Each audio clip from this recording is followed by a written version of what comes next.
Good evening. It must be Friday night because I am Spike Cohen and this is Culture of Winning.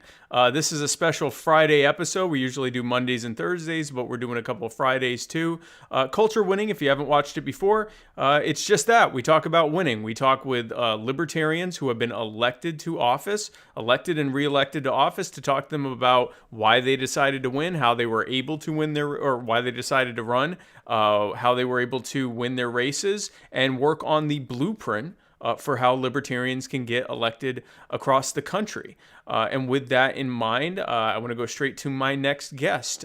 He is the one of the council members of the newly formed Detroit Community Outreach Council. I think I said that wrong, but we're about to find out. He is Scotty Boman. Scotty, thanks so much for coming on. Did I say that correctly? No, it's Community Advisory Council. And it's in Detroit. We have districts, so actually it's District 4's Community Advisory Council, but that'd be a bit wordy to stick on a chyron, so it's cool. But yeah, it's District 4 Community Advisory Council in Detroit. There's 7 districts in Detroit, and only 2 of them have community advisory councils, and I helped form and was elected to one of them. That's awesome. Well, congratulations. We're going to talk all about that. And from now on, I'm going to say it correctly. The Detroit Community Advisory Council of District 4. I will say that correctly from now on. I promise you that. Scotty, before we get started, this is your first time on this or any of my shows. And whenever I have a libertarian on for the first time, I always ask them, what is it that brought you to libertarianism and the Libertarian Party? Was it kind of an aha moment or sort of a gradual evolution of over time? Every libertarian has their story. Tell us the Scotty Boman story. Well, part of it was a gradual evolution over time, but I'd say there also was something close to an aha moment. Okay. And that was because I had long felt there was something I self-identified at one point as a liberal, later as a communist, definitely originating from the left part of things. Okay. And I was in a Democratic family, and I was definitely left of my parents. I liked the idea of individuals being able to do what they want with their own private life, and associated conservatives and conservatism with people that were authoritarian and seeking to control. Right. And because those people also spoke about capitalism, I had this feeling early in my life that capitalism also represented something authoritarian or fascist or in that direction. Right. And of course, I was raised with the left-right spectrum that, of course, we know is wrong, or incomplete at least. Right. And so I had that going early. And so the part of me, I'd say, where I already had something going was that I had this core belief that when it came to my own body, my own personal interaction with other individuals, that it was no one else's business but my own. I had that rooted in me. Right. Yeah, go ahead. No, I just said right. Okay. And so where the switchover started happening was a friend of mine who was considered himself more libertarian or conservative, but I wasn't really familiar with what libertarians were about. At one point I was describing, and one thing I liked, and this is also interesting, is one thing I liked about communism coming from the left. I thought, well, people on the right put down communists, they must be cool. So let me read the Communist Manifesto. And one thing I liked about it is there was a part where it talks about the state withering away and no longer being necessary because things could work without it. Right. Marxist theory about the state. Right. Right. And that was the type, and that's where a lot of anarchy, got the anarcho left, where a lot of the anarchism was present. And so I thought that sounds cool. But then I realized, well, what if people decide they want to control people again? What are we going to do about that? And I thought, well, we could have some kind of rule making or just one authority that would be able to just impose the rule that if you try to do anything to anybody, to try to take over and force people to do things, they would stop you. So the rule would be there are no rules and there would be some kind of enforcement. And I called it constitutional anarchy. Okay. A friend of mine said, Scotty, that's laissez-faire capitalism. And I'm like, oh no, capitalism, oppressive, evil, evil, bad capitalism. Right, right, right. And and then a little later on, a friend of mine handed me a book called Capitalism, the Unknown Ideal by Ayn Rand. And I opened it a Marxist and I closed it a laissez-faire capitalist. And that would be my aha moment.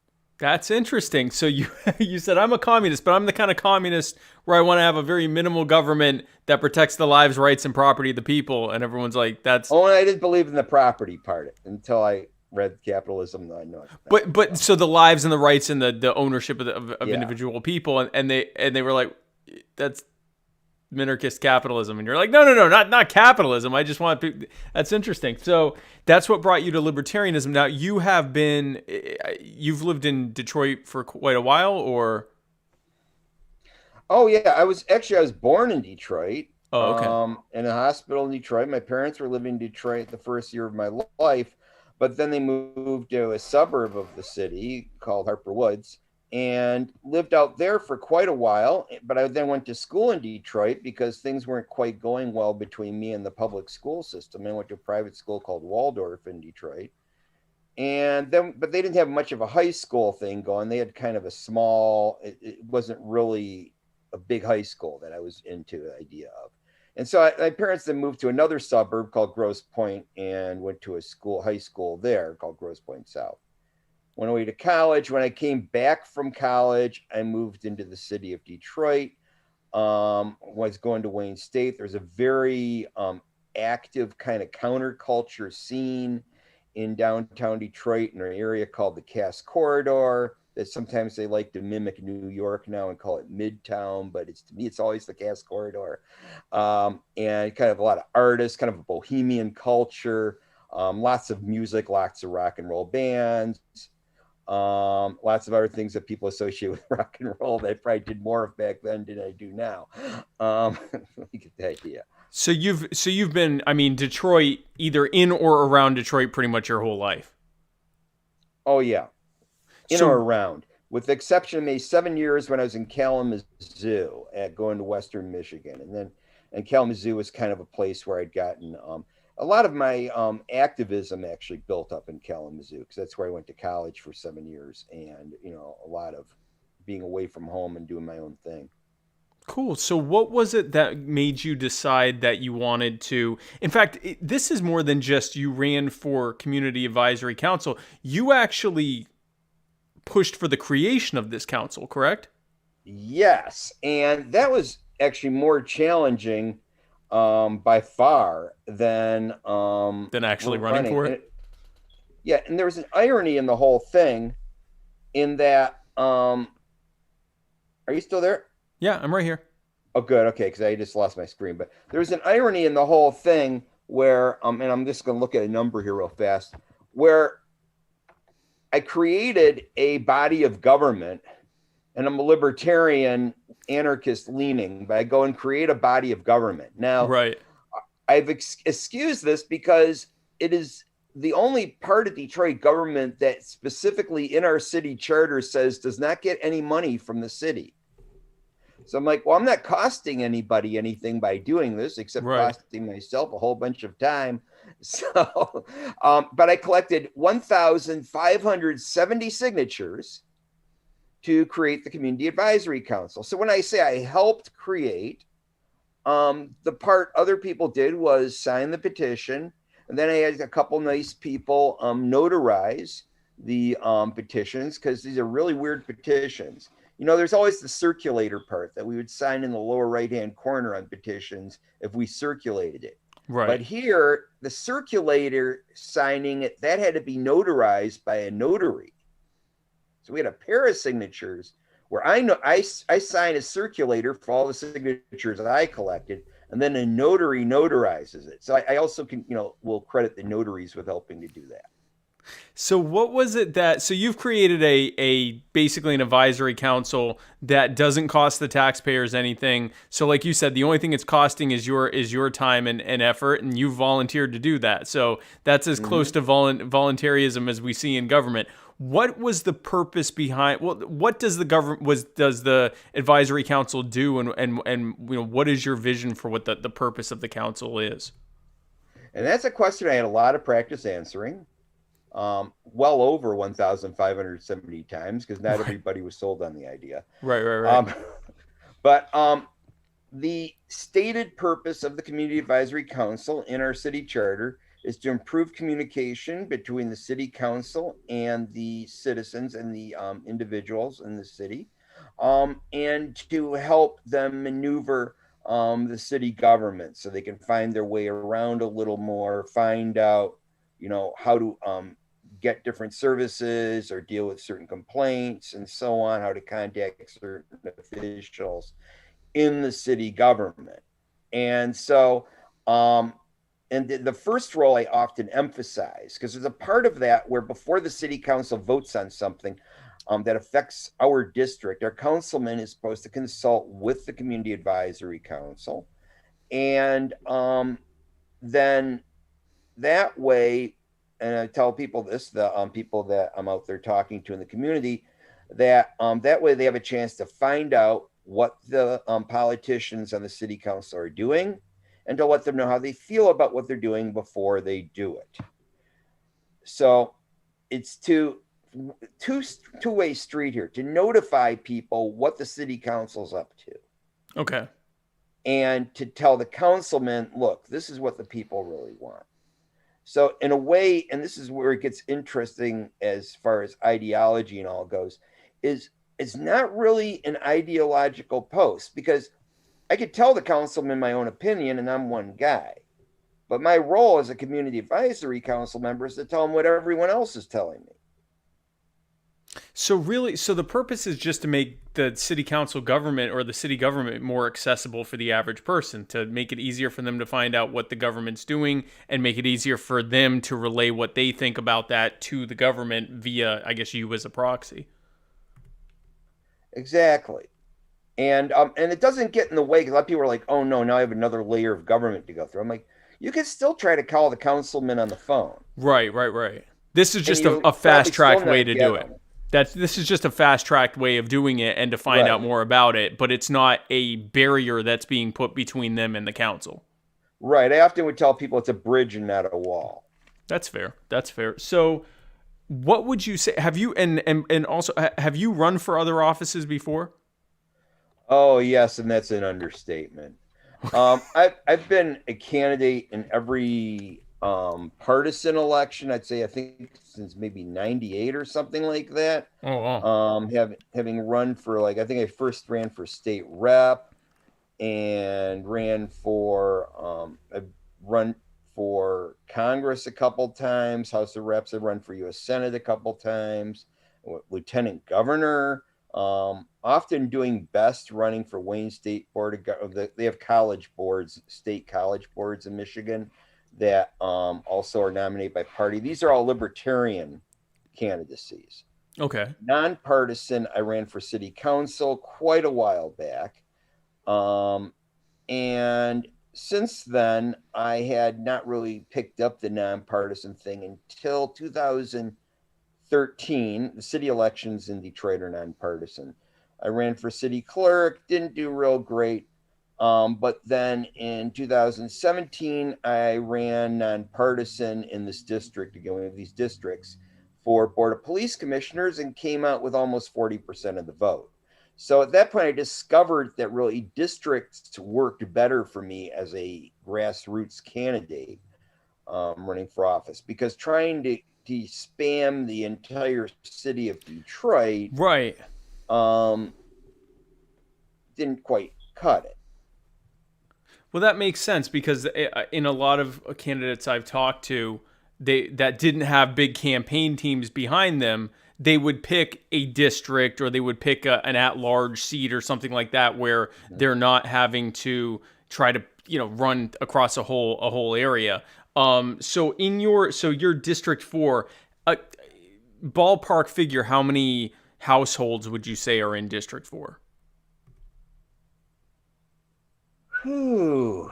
Oh, gosh, I'm trying to think here. This can be a very rough number. It's just kind of are we talking thousands, tens of thousands, hundreds of thousands? What? Oh, it would be, but I'd say maybe 50,000 Oh, at okay. All right. most. I have no here. Actually, it's probably less than that. It's probably quite a bit. It might be more like 30,000 because I've visited all of them. I mean, I've gone door to door and walked up to all of them. Now, there's a lot more houses than households in Detroit. No, I know. Yeah. And that's because we have a lot of vacant places. And until you've actually walked it, it's not quite as obvious how many places really are vacant. But when you walk up to them, and eventually you get to know what to look for before you even start going down the sidewalk. And it's like, Right. oh, there's nobody living there. Sometimes the neighbors will tell you if the place is well kept. They'll be like, hey, no one lives there. That's funny. So, what would you say was the most? You said it was actually more challenging getting the petition signed to even create. So, we'll kind of include that in your run. The fact that you were running to even just create it in the first place. Mm-hmm. What would you say was the most challenging part of doing that, of doing this campaign and the petitioning and everything else of the run? Really, it was a matter of reaching that many people, the sheer magnitude of the Right. thing, and keeping up my stamina, keeping up my spirits, and knowing that. And I actually learned this. I think his name was Lon Cripps. There was a sheriff from some small town in Michigan back in the day who had this saying, and he was saying at some event that I was at, where he goes, I'm into SW to the third power, and then N. And he said, some will, some won't. So what next? And so I kept that going in my head. I might talk to like 30 people who are like, I really don't want to sign that. Half the time you walk up to them and they just don't even want to talk to you. It's like, who is this person walking up to me? It's like, okay, have a nice evening. You walk on. Yeah. But the perseverance is what I needed. And that really was the biggest challenge, was managing the time to talk to all those people and talking to all those people. So when I talked to well over 3,000 people just to get the petitions to create the Community Advisory Council. And see, actually that really helped.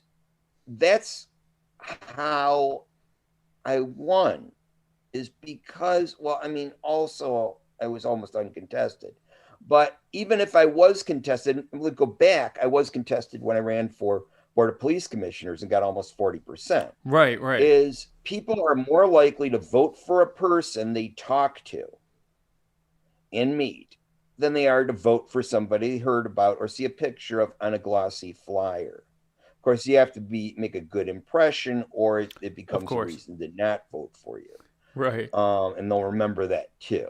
So there was that. And also what was good about doing the petition to create the Community Advisory Council is it gave me a reason to talk to people instead of, hi, I'm on the Community Advisory Council. How are you doing? It's like, I want to be on. Instead, I actually have to engage them in a thoughtful conversation, a persuasive conversation, in order to get those signatures on there. Right, because you're not just asking for their vote, you're asking for them to actually sign something to create a new office, which the next logical question would be, why should I sign this? What is this office? What does it do? So you're actually engaging them about an idea, not just you. At which point I get to talk to them about, for instance, how you might see, a line of 40 people at citizen comments at a city council meeting saying one thing and watching the council people vote a different way, or the same at a Board of Police Commissioners meeting, and saying, well, apparently they're not hearing your voices, they're hearing something else. I'm here to help amplify your voice. And would you say that overall was a pretty connecting message? Like the percentages wise, obviously a lot of people, when they would just you walking up to them, they're like, I have no interest in talking. But of those who actually weren't, interested enough to even talk to you in the first place, was that something that was kind of, the consensus was that that was a good thing? Yes. And that a lot of people realize, because often, if you're quick about it, you can turn a person's objection into a supporting item. For instance, you walk up and someone's like, look, nothing we ever tell them makes any difference. Nothing I ever sign is going to change anything. It doesn't matter. And that becomes the reason to not try. And even if trying simply means sign the petition of the person standing in front of them. Right. So I'll be like, exactly. And that's why I'm here, is because people haven't been listening. People aren't, people haven't dealt with the fact that your sidewalk is disintegrating, or that the house next door is falling apart and the water main broke and no one came to fix it. Nobody is dealing with that. And I'm here to at least be one more person that has the ear of the city council, who can be listened to, and who can tell you, if I happen to have information about how to get help, where they can get help. And in some cases, I actually stood right there and gave them the phone number of our district manager, because, for instance, we have a district manager that often attends to some of those issues. So, and that was always helpful. If I could already do something for them right where I'm standing there, that helped a lot. That's awesome. So it sounds like the most challenging thing was just the sheer number of people you had to touch to be able to get petitions signed to be able to do it. And that doesn't surprise me, because if you're saying even 10 or 20,000 households, I mean, I talked to people that they knocked on 1,000 doors during the course of the campaign, and they were spent. They were, knocked on 800 doors and sent letters to the other 300 or 400, and they were absolutely spent. So, you add another order of magnitude on that. Obviously, that's a very tough race. Did you have a campaign team, or was it pretty much just you? I had people that helped me out here and there. For instance, but I was mostly on my own. Okay. And for instance, I didn't even, and here's the thing, it wasn't really even a normal campaign, in the sense of, I went out and talked to people and I got the petition signed. When I was doing that, I wasn't even telling them to vote for me. Occasionally they would ask, are you planning on running for this? And I'm like, sure, you can run for it too, though, if you'd like. So it was really just pushing the idea itself, and then you just sort of fell into the role. Right. And I mean, yes, I had in the back of my mind, yeah, I'll run for this, but Right. that wasn't really, what that petition was for. In fact, that's another thing that's helpful, is when you approach people, think about what the purpose is here and focus on that. Don't get too sidetracked on other things, because Right. especially when you have a large number of people, you really need to get right to the point. And most people don't have time for you to do anything other than that anyway. Right. So yeah, that's what I sold the first time. And then after that, when I realized, and then I had I wanted to still inform people about the community advisory council once I had enough signatures on the petition. And also the other thing is, when you're going out trying to get signatures, if you're just a guy with a clipboard, a lot of times people are a little leery. And it just seems odd, because anyone could do this. But if you print something about what you're doing and you hand them something, suddenly you become credible. And I mean, I know it sounds funny, because, well, anybody could do that and they aren't necessarily credible. But in people's It minds, just it creates makes a that big thing. Yeah. difference. Yeah. So I had these little cards printed up. I printed tens of thousands of them, and I'm handing these things out, and they're really cheap. So yeah, I had people pitch in. You're asking about people helping out. I had a little, but that wasn't a campaign card. It was just to tell people about the community advisory council. So they pitched in, and I'd be handing out cards. And so as I'm going around just informing people about the community advisory council, they'd also find out about me. And after it was created, the card mentioned, yeah, that I was the person who had initially circulated the petitions, because it's like, who is the guy coming by? That was me. And this is why I'm coming by, to tell you about the community advisory council. Well, that was the only thing I actually handed out to people until after I had my name on the ballot, and then there were some write-in candidates who at least only two of them actually did. There were more who were supposed to Right. file the paperwork to be a eligible write-in candidate. I went out and handed something out about them and But you about went, how to fill out your ballot to put down the write-in candidates, because I was the only person who actually petitioned to get on the ballot. Um, so and that was just like out of my own personal funds, and it said paid for personal funds. It wasn't part of a campaign committee. And in fact, it had to be that way because you couldn't get into telling people about other candidates on your own campaign committee stuff. right. Um, and so I never actually had a campaign piece that said vote for Scotty Boman the whole time. I didn't have anything that said that. That's fascinating. That's very interesting. So you not only were you focused on just pushing this, the idea of the to actually get this thing created in the first place, but Mhm. it seems like you were every bit as much about pushing the other candidates as you were about yourself, and you sailed to victory. That's a very interesting. That's certainly a way of doing it.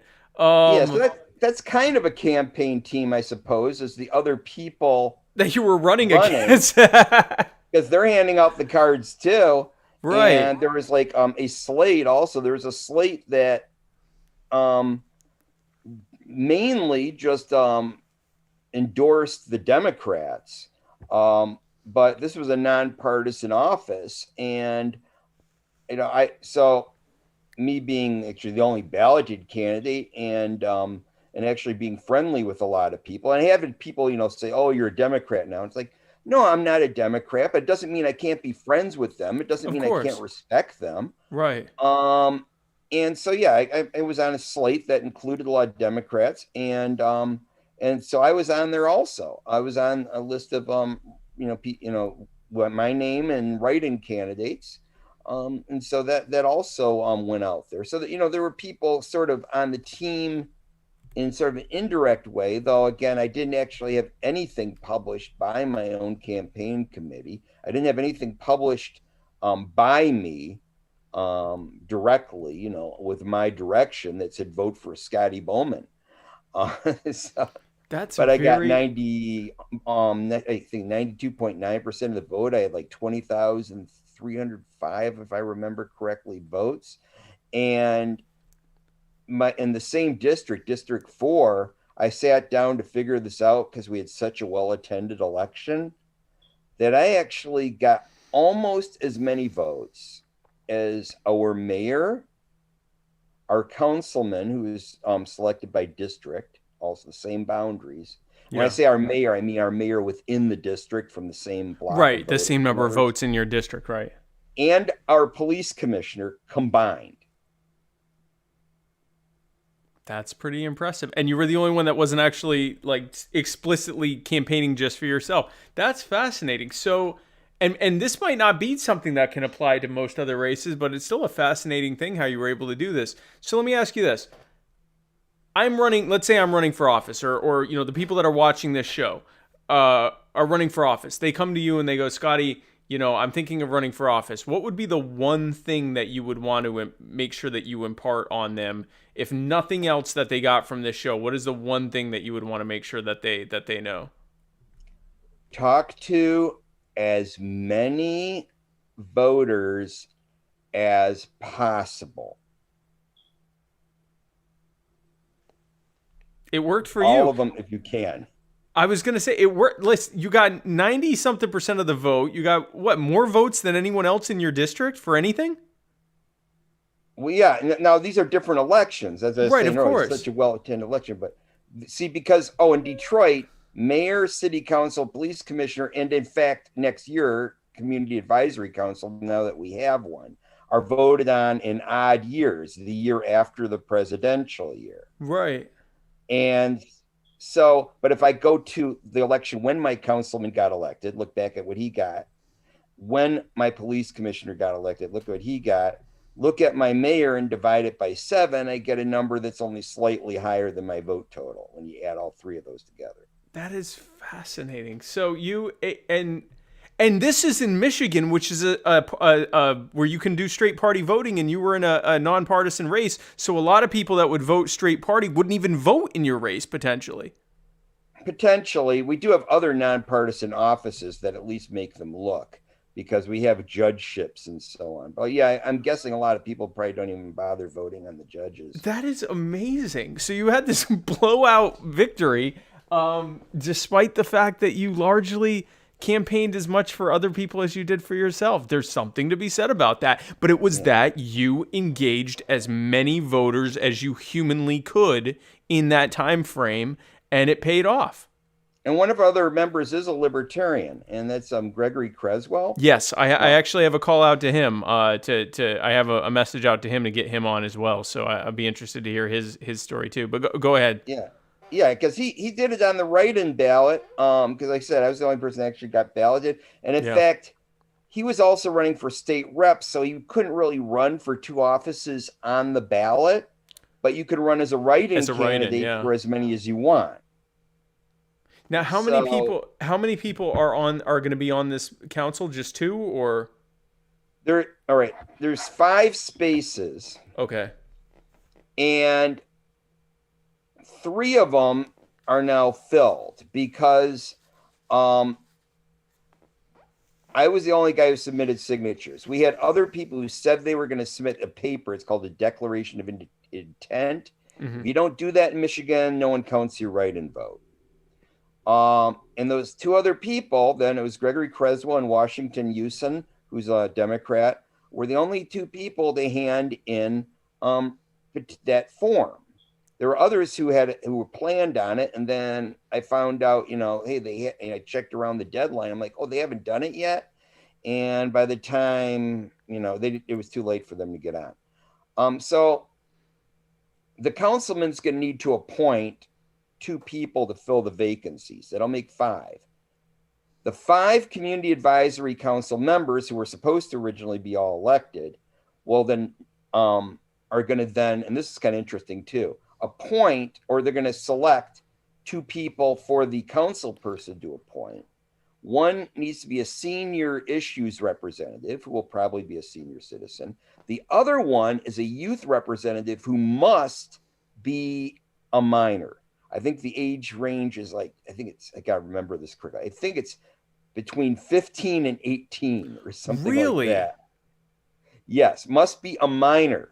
Wow. So this is the only elected body that person isn't elected, but the only public body in the city of Detroit, or almost anywhere I was going to say, I've never heard has a minor serving on it. Yeah, I think maybe it's somewhere, but I've never heard of even an appointed position in government where the person has to be a minor. This is fascinating. I'm going to have to, after this, they're underrepresented, and well, they sure are when you look at the ballot requirements.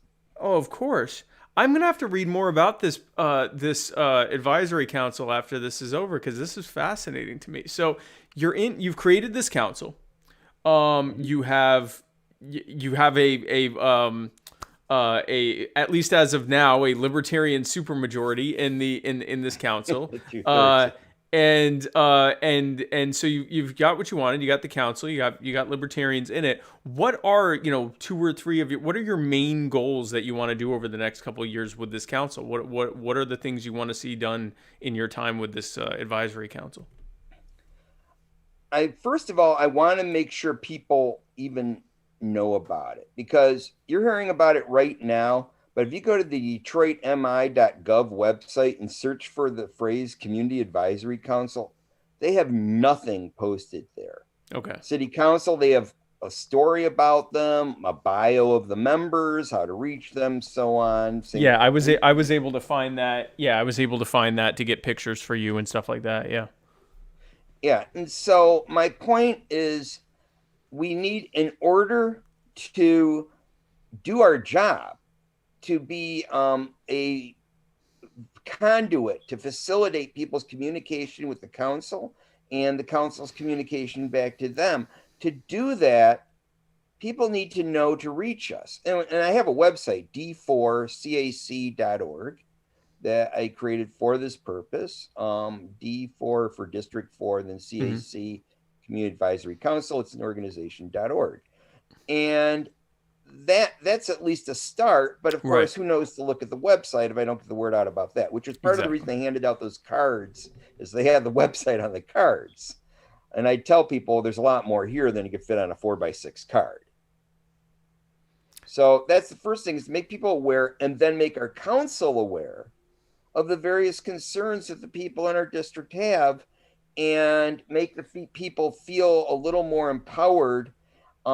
And even if they don't get what they want, and in some cases, I obviously may have differences of opinion personally, maybe, but that doesn't mean I'm not going to communicate it to them.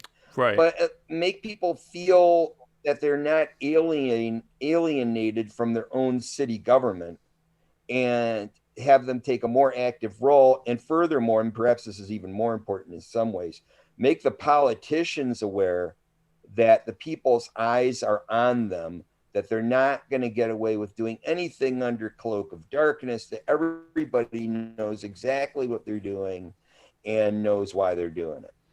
So basically, get in front of the people, let the people know that you exist and how to reach you, and then make sure that the city council is heeding your voice and by extension the voice of the people. So that's really good stuff. I mean, it's really cool that you did this. And like I said, I'm going to have to read more about this, because this is fascinating.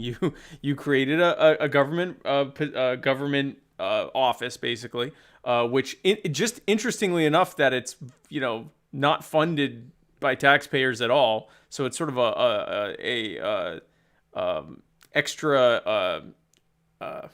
extra legislative advisory council. You've created it essentially yourself. You promoted other candidates almost as much as yourself, if anything about the same as yourself.